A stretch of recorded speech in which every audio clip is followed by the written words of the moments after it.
everyone. How did you get on yesterday? Did you remember to watch the videos and find out all the facts about snails? I had a look, and these were some of the things that I found out. So a snail has a shell on its back that has a spiral pattern, and the shell is hard, and it's the snail's house, and he can make his body go all small so that it fits inside his shell so he can hide. A snail has a soft, slimy body and one big foot that it slides along on. So it moves its muscles so that it can slide. And it makes a slimy track so that it can move along it easier. Snails are herbivores. Can you remember what that word herbivores means? That's right. It means they like to eat plants and they like to eat leaves from your garden. They have got 4 tentacles, 2 long ones, which are eyes, but they can't see very well, can they? They can only see light and dark. And then they have 2 smaller ones, which they used for tasting and smelling. Did you find out anything different to me?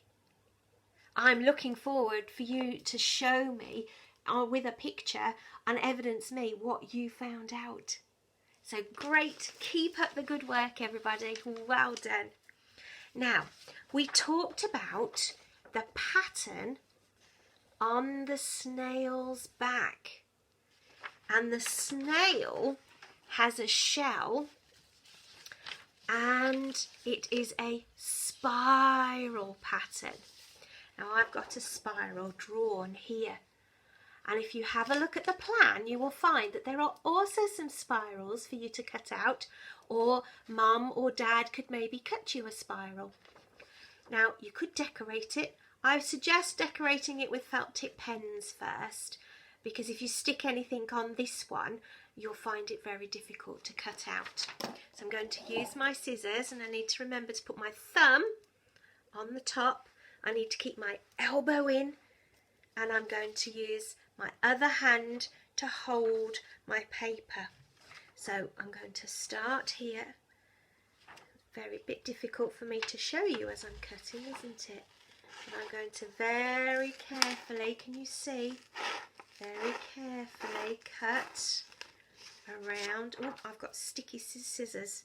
They don't want to open and shut very well. So I've got to remember to open them and close them.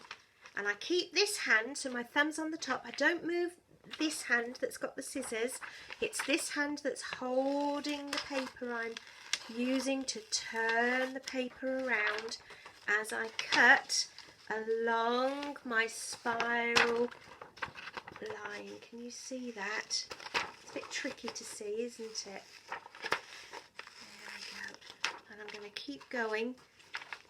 I hope you can do yours neater than mine. Mine's not very neat, and that's partly because I should have checked my scissors first, shouldn't I?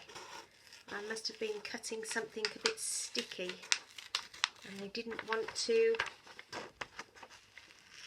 open and shut as easily as they should do. I'm going to keep going.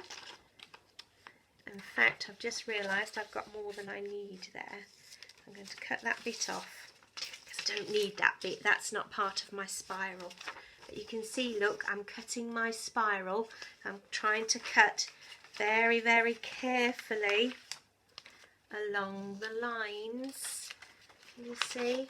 If I try and cut this way, I can just about see my lines from this side, so you might be able to see. I'm opening and closing my scissors. I'm turning the spiral round with my other hand. And you can see that I'm making a spiral. Ooh, I'm nearly in the middle. Bit more to cut. Can you see what's happening to the rest of the paper?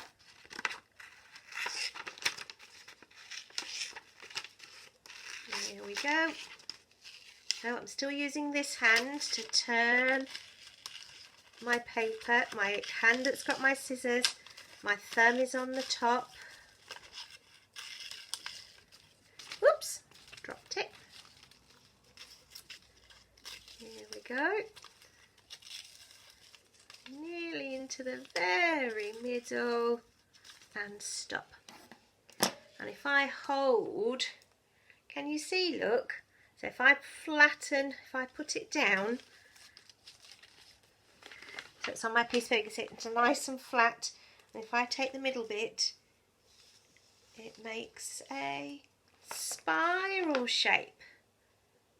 That's a bit like the spiral on the snail shell. So you can decorate this so it looks really fancy, and then you could stick some string or something on it, and you could hang it and watch it as it blows gently in a breeze. Okay, I would love to see your spirals and love to see what you can come up with. So don't forget to put it on Evidence Me for me, okay? And I'll see you tomorrow. Bye, everybody.